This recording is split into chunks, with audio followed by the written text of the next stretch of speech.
हाँ जी, अस्सलाम वालेकुम। पंजाबी फूड लवर चैनल में अब्दुल आदि, आप क्या बना रहे हो?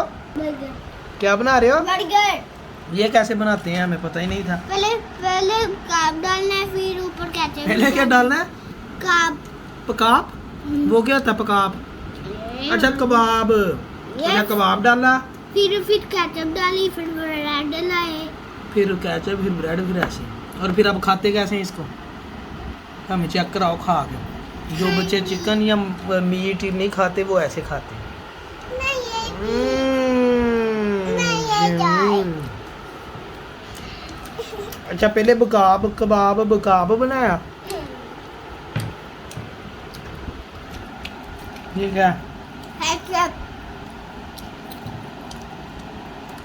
वाह जी वाह, ये केचप, ऐसे केचप लगा के फेंके जी, जमी है।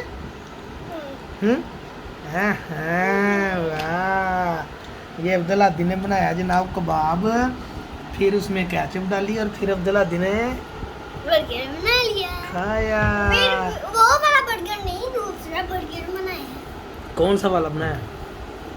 काप केचप। कबाब वाला बर्गर। ये है जी कबाब वाला बर्गर। खा के तो दिखाओ। सही तो।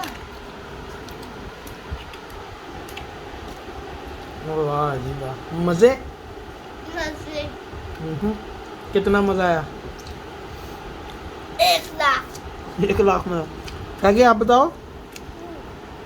20 लाख। ठीक है, चलो सही है। कहती कहती 20 लाख मुझे मजा